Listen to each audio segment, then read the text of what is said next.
পারছো না? চাদর পেঁচিয়ে গেছে?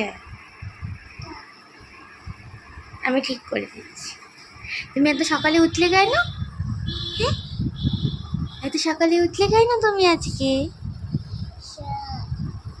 Good morning. হ্যাঁ বাবা, এখন 7:30 বাজে। তো প্রিয়াংশবাবু ঘুম থেকে উঠে পড়েছে। ও সাধারণত এত সকাল সকাল ওঠে না, আজকেই উঠে পড়েছে এবং জামা নিয়ে চলে এসেছে পরার জন্য। তো তাকে আমি নতুন জামা পরিয়ে দিলাম। এই জামাটা প্রিয়াংশুর জন্য আমি কিনেছিলাম। তো অনেক রকম জামাই কেনা হয়েছে পয়লা বৈশাখ উপলক্ষে।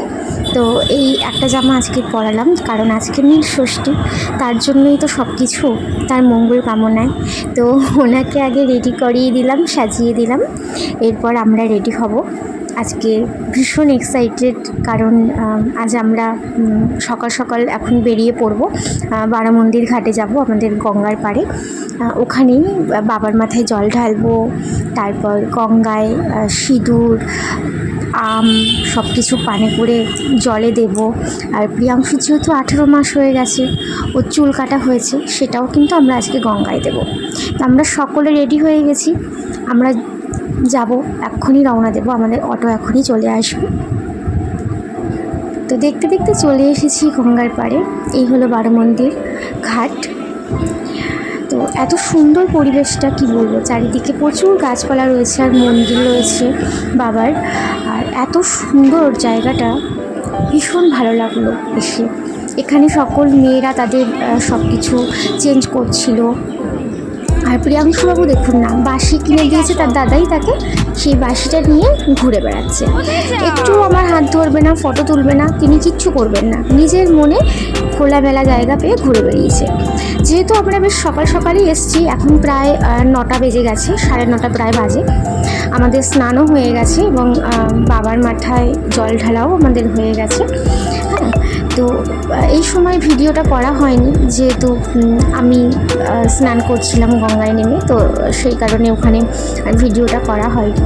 তো এখানে নানা রকম ছোটোখাটো দোকান বসেছে, মেলা বসেছে। আর প্রিয়াংশু খুব মজা পাচ্ছে, জিলাপি কিনতে চলে গেছে তার দাদাইয়ের সাথে। জিলাপি খাবে, সে কটকটি খাবে।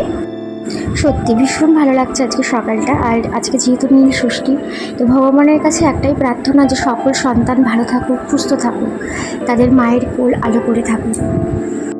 পুজো দেওয়ার পর আমরা সকলে একটু ফটো তুলে নিচ্ছিলাম একসাথে প্রিয়াংশুকে নিয়ে। তারপর আস্তে আস্তে বাড়িতে চলে আসলাম। বাড়িতে এসে তো আজকে সেরকমভাবে খুব একটা কোনো কাজ নেই, আর সারাদিন তো আমরা উপোস রয়েছি। টুকটাক মামুনি ঘরের কাজ করছিল, ওদিকে রান্নাবান্না করছিল, অন্যরা সবাই খাবে। আর আমি এদিকে আকন্দ ফুল নিয়ে মালা গাঁথতে বসেছি। প্রত্যেক বছরই আমি মালা গাঁথি, আমার খুব ভালো লাগে। মামুনি অনেক আকন্দ ফুল নিয়ে এসেছিলো। আর প্রিয়াংশু এদিকে দেখুন না চলে এসেছে গোপাল ভাইয়ের প্রসাদ চুরি করে খাওয়ার জন্য। হয়ে গেছে নেওয়া, খাওয়াও হয়ে গেছে।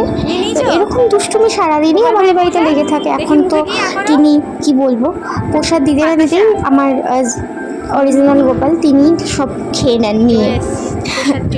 এইভাবেই চলতে থাকে। তারপর সন্ধেবেলার দিকে আমরা সুন্দর করে সব কিছু আসন সাজিয়ে বাবার মাথায় জল ঢাললাম বাড়িতে।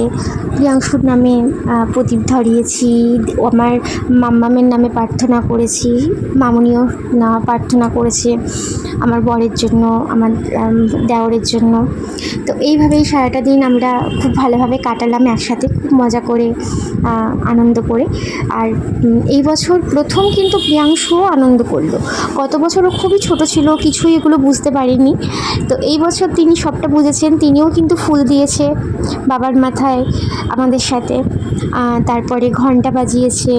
তো এইভাবেই কিন্তু আজকের দিনটা আমরা কাটালাম। এবং সব শেষে সাবু মাখা, উপোসের পর সাবু মাখা না খেলে হয়? আমার তো ভীষণ প্রিয়। তোমরা কারা ভালোবাসো আর আমার ভিডিও কেমন লাগলো অবশ্যই জানিও।